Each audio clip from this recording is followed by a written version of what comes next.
Hello दोस्तों, मैं मनीष आप लोग का स्वागत करता हूं अपने चैनल स्टडी विथ मनीष के में। कैसे हैं आप लोग? उम्मीद करता हूं आप लोग अच्छे होंगे, ज़बरदस्त होंगे। आप लोग की तैयारी अच्छे से चल रही होगी यूपी होमगार्ड यूपीपी कांस्टेबल की। ठीक है, तो आज हम इसी सीरीज में आप लोगों के लिए लेकर आए हैं भारतीय इतिहास, जो रिवीजन वन शॉट रिवीजन हमारा सीरीज रहेगा। ठीक है, जहाँ पे हम पूरे के पूरे आपको 700 प्लस क्वेश्चन करने वाले हैं इस पूरे सीरीज में।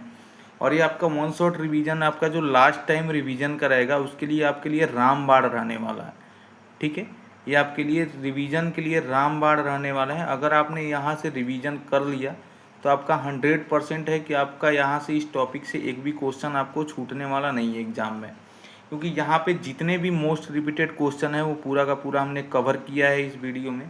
ठीक है, इस सीरीज में हिस्ट्री से जितने क्वेश्चन बनने वाले हैं, जितने भी आज तक बने हैं PYQ, ये सारे PYQ मैंने यहाँ पे इंक्लूड किया है। जितने भी बने हैं वो पूरा का पूरा, जितने भी रिपीटेड क्वेश्चन है वो पूरा का पूरा इस वीडियो में हमने इंक्लूड किया है।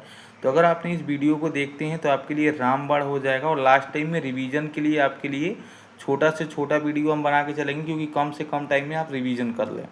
ठीक है, तो आइए स्टार्ट करते हैं। आपका यहाँ पे जो सबसे पहला हमारा टॉपिक है आज भारतीय इतिहास का, वो आज हम स्टार्ट करने वाले हैं। और इसी सीरीज में हमने जियोग्राफी का पूरा हमने वन शॉट रिवीजन क्लास हमने कंप्लीट कर दिया है। पूरा टोटल 400 प्लस क्वेश्चन जो है वहाँ पे कर दिया। अगर आपने नहीं देखा है तो आप एक बार उस वीडियो को देख लें जाके प्ले लिस्ट में। अब नेक्स्ट हमारा जो टॉपिक है हमारा वो भारतीय इतिहास है, ये आज हम करने वाले हैं। ठीक है, तो आइए स्टार्ट करते हैं आज हम आपका यहाँ से इस टॉपिक को। ठीक है, और आगे करते हुए चलते हैं। तो इसमें जो हमारा सबसे पहला टॉपिक है वो है आर्य व सिंधु सभ्यता। ठीक है, तो आर्य व सिंधु सभ्यता आप जानते हैं कि हिस्ट्री से में आपका पॉइंट ऑफ व्यू से, एग्जाम के पॉइंट ऑफ व्यू से कितना इंपॉर्टेंट आपका टॉपिक है।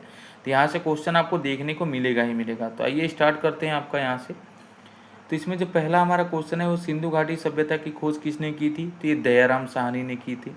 हड़प्पा सभ्यता का काल किसे माना जाता है? तो हड़प्पा सभ्यता का जो काल माना जाता है वो 2500 से 1750 ईस्वी पूर्व तक माना जाता है। ठीक है, तीसरा क्वेश्चन है हड़प्पा किस नदी के किनारे पर स्थित है? तो ये रावी नदी के किनारे पर स्थित है। मोहनजोदड़ो किस नदी के किनारे स्थित है? तो ये सिंधु नदी के किनारे स्थित है। तो ये आपका एग्जाम में पूछ लेता है कि कौन सा जो स्थान है वो किस नदी के किनारे स्थित है। सिंधु सभ्यता की किस लिपि में लिखी जाती है? तो लिपि कैसी है? तो ये अपठित है, यानी इसको पढ़ा नहीं गया। ठीक है, सिंधु सभ्यता का सबसे बड़ा स्थल कौन सा है? तो ये मोहनजोदाड़ो है। ठीक है, मोहनजोदड़ो जो है वो सबसे ज़्यादा सभ्यता स्थल है, सिंधु सभ्यता का सबसे बड़ा स्थल है। ठीक है, आगे देखते हैं आपका यहाँ पे जो महान स्नानागार जो था वो कहाँ मिला है? तो ये मोहनजोदड़ो में मिला है। लोथल किस लिए प्रसिद्ध है? तो लोथल एक बंदरगाह है। ठीक है, आगे देखते हैं कालीबंगन किस लिए प्रसिद्ध है? तो अग्निकुंड के लिए। सिंधु सभ्यता के लोग किस धातु से अनजान थे? तो जो सिंधु सभ्यता के लोग अनजान थे वो लोहा से अनजान थे। उसके बाद आया सिंधु सभ्यता का मुख्य व्यवसाय क्या था? तो व्यापार था। सिंधु सभ्यता किस युग से संबंधित है? तो कांस्य युग से संबंधित है सिंधु सभ्यता। ठीक है, सिंधु सभ्यता में घर किससे बनाए जाते थे? तो ये पक्की ईंटों से बनाए जाते थे सिंधु सभ्यता के घर। आगे आता है जो 14 नंबर क्वेश्चन है, सिंधु सभ्यता में जल निकासी व्यवस्था कैसी थी? तो उन्नत थी। ये आप जानते हैं, पूछता है बार बार एग्जाम में। सिंधु सभ्यता में किस पशु का अभाव था? तो घोड़ा का अभाव था। ठीक है, मोहरों पर किस पशु का चित्र अधिक मिलता है? आपका बार बार देखने को मिलता है कि मोहरों पर जो कौन से पशु का चित्र अधिक मिलता है? तो बैल का मिलता है। ठीक है, आर्य कहाँ से आए माने जाते हैं? तो ये मध्य एशिया से आर्य माने जाते आए थे। आर्यों का मुख्य व्यवसाय क्या था? तो ये पशुपालन था। आर्यों की भाषा क्या थी? तो संस्कृत थी। ठीक है, और वेदों की रचना किसने की थी? तो ये आर्यों ने की थी वेदों की रचना। ठीक है, तो यहाँ तक हमारा इस टॉपिक का कंप्लीट हुआ क्वेश्चन। नेक्स्ट टॉपिक देखते हैं आपका यहाँ पे, वो है हमारा टॉपिक, जो दूसरा टॉपिक है हमारा वैदिक संस्कृति व सभ्यता है। ठीक है, तो वैदिक संस्कृति व सभ्यता से देख लेते हैं। तो इसमें जो हमारा पहला क्वेश्चन है वो आपका 21 नंबर क्वेश्चन है, सबसे प्राचीन वेद कौन सा है? तो ऋग्वेद है। ये आप लोग जानते हैं, बार बार पूछता है एग्जाम में। ऋग्वेद में कितने मंडल हैं? तो ये 10 मंडल हैं। ठीक है, आर्यों का प्रमुख देवता कौन था? तो ये इंद्र भगवान थे। ठीक है, वैदिक काल में सभा और समिति क्या थी? तो जनसभाएं थी।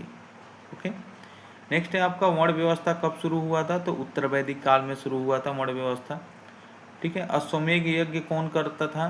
तो राजा करते थे अश्वमेघ यज्ञ पुराने जमाने में। ठीक है, 27 नंबर क्वेश्चन है कि उपनिषद किससे संबंधित है, तो दर्शन से संबंधित है। वैदिक शिक्षा प्रणाली क्या थी, तो ये गुरुकुल से प्रणाली थी, गुरुकुल में।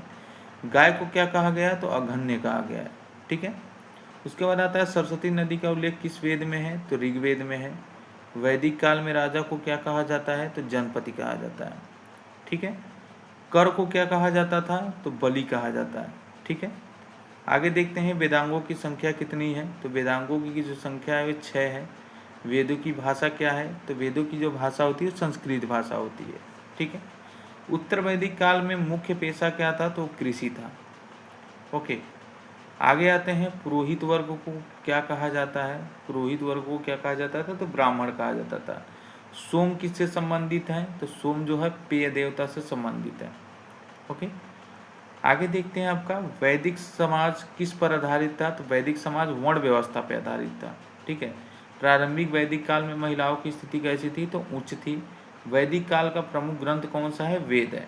ये आपका बार बार एग्जाम में आपको पूछ लेता है, आपके एग्जाम के पॉइंट ऑफ व्यू से ये मोस्ट इंपोर्टेंट क्वेश्चन रहने वाला है इस टॉपिक का, ठीक है। आगे देखते हैं थर्ड टॉपिक जो है आपका जैन व धर्म व उनकी शिक्षा है, जहाँ से आपको 100% क्वेश्चन आपका देखने को मिलेगा जैन और बौद्ध धर्म से। तो ये दोनों टॉपिक हम करने वाले हैं इस वीडियो में, ठीक है। तो देखते हैं आपका, तो इसमें जैन धर्म के प्रथम तीर्थंकर कौन थे, तो ऋषभ देव थे। जैन धर्म के 24वें तीर्थंकर कौन थे, तो महावीर थे, ठीक है। महावीर का जन्म कब हुआ था, तो 540 ईसा पूर्व में हुआ था। महावीर का जन्म स्थान कहाँ है, तो कुंडग्राम में है, ठीक है। आगे देखते हैं आपका महावीर के पिता का क्या नाम था, तो सिद्धार्थ नाम था, ओके। जैन धर्म का मुख्य सिद्धांत क्या है, तो अहिंसा जैन धर्म का मुख्य सिद्धांत है। अगला क्वेश्चन है आपका जैन धर्म के 3 रत्न क्या है, तो सम्यक दर्शन, सम्यक ज्ञान और सम्यक चरित्र, ठीक है। आगे देखते हैं महावीर ने कितने वर्ष तपस्या की, तो 12 वर्ष की थी। महावीर को ज्ञान कहाँ प्राप्त हुआ था, तो जिरम्बिक गांव में हुआ था, जिरम्बिक गांव में। अगला क्वेश्चन है आपका जैन धर्म के ग्रंथ किस भाषा में है, तो प्राकृति में। श्वेतांबर संप्रदाय क्या पहनते हैं, तो सफ़ेद वस्त्र पहनते हैं, ठीक है। और दिगंबर जो संप्रदाय क्या नहीं पहनते हैं, तो वस्त्र पहनते ही नहीं है दिगंबर, और श्वेतांबर जो पहनते हैं वो सफ़ेद वस्त्र पहनते हैं, याद रखेंगे आप। महावीर का निर्माण कहाँ हुआ है, तो महावीर का जो निर्माण हुआ था वो पावापुरी में हुआ था, ठीक है। जैन धर्म में ईश्वर की मान्यता कैसी है, तो नहीं है, जैन धर्म में ईश्वर को नहीं मानते लोग। जैन धर्म में आत्मा को क्या माना जाता है, तो अमर माना जाता है, ठीक है। जैन धर्म का प्रमुख सिद्धांत क्या है, तो अपरिग्रह है। उसके बाद आता है नेक्स्ट क्वेश्चन हमारा जैन धर्म किसका विरोध करता है, तो वेद का विरोध करता है। जैन धर्म का प्रसार किस भाषा में हुआ है, तो प्राकृति में हुआ है। और जैन धर्म का मुख्य लक्ष्य क्या है, तो मोक्ष प्राप्त करना है, ठीक है। आगे देखते हैं आज का लास्ट क्वेश्चन इसमें का, इस टॉपिक का जैन धर्म में तपस्या का क्या महत्व है, तो अत्यधिक, ठीक है। नेक्स्ट आते हैं आपका अगला जो टॉपिक है, चौथा क्वेश्चन जो टॉपिक है हमारा बौद्ध धर्म और शिक्षा से संबंधित है, तो इसे देख लेते हैं। गौतम बुद्ध का जन्म कब हुआ था, तो 563 ईस्वी पूर्व में हुआ था। बुद्ध का जन्म स्थान कहाँ है, तो लुम्बिनी में है, तो ये आप याद रखेंगे, ठीक है। आगे देखते हैं बुद्ध के पिता का क्या नाम था, सुधोधन था। बुद्ध की माता का क्या नाम था, माया देवी। और बुद्ध के बचपन का नाम क्या था, सिद्धार्थ था, ठीक है। बुद्ध को ज्ञान कहाँ प्राप्त हुआ था, तो बुद्ध को जो ज्ञान प्राप्त हुआ था बोध गया में प्राप्त हुआ था, ओके। बुद्ध ने पहला उपदेश कहाँ दिया, सारनाथ में।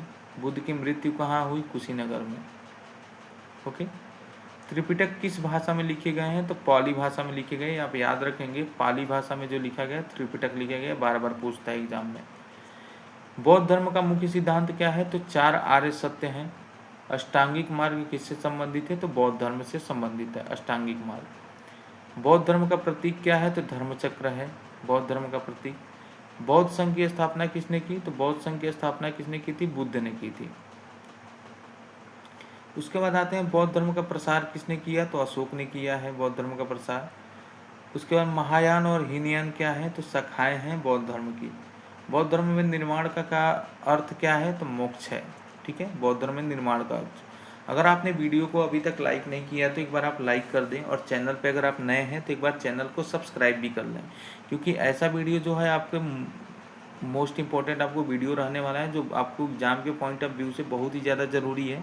तो ऐसे वीडियो के देखने के लिए आप अपने चैनल को सब्सक्राइब भी कर सकते हैं और आप इस वीडियो को लाइक कर लें, ठीक है। और अभी तक अगर अपने चैनल को आपने इस वीडियो को शेयर नहीं किया है तो एक बार आप अपने दोस्तों के साथ शेयर भी कर दें, ठीक है।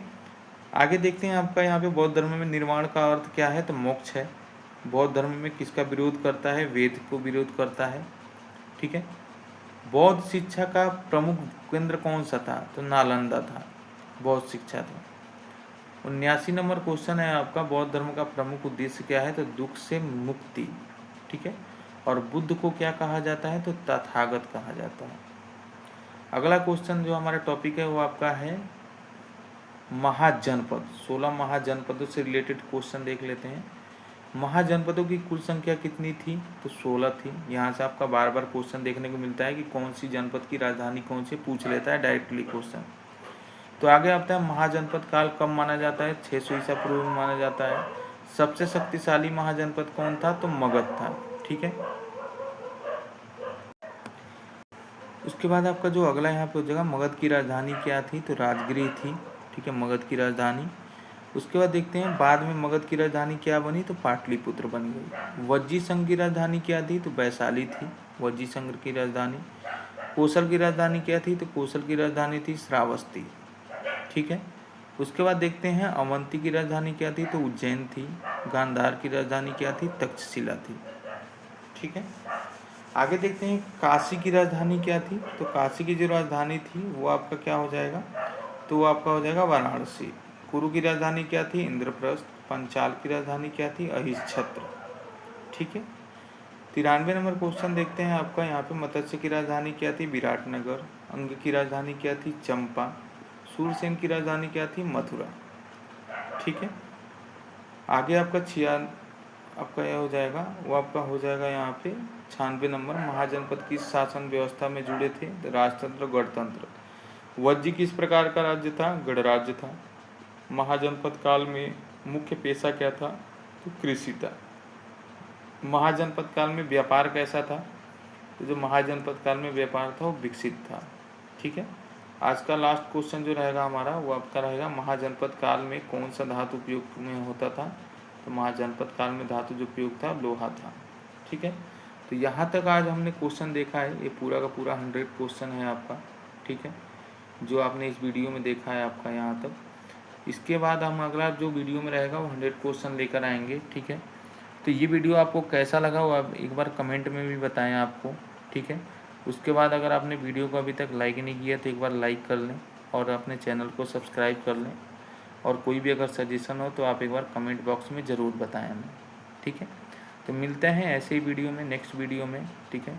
यहाँ तक वीडियो देखने के लिए बहुत बहुत धन्यवाद। जय हिंद, जय भारत, वंदे मातरम।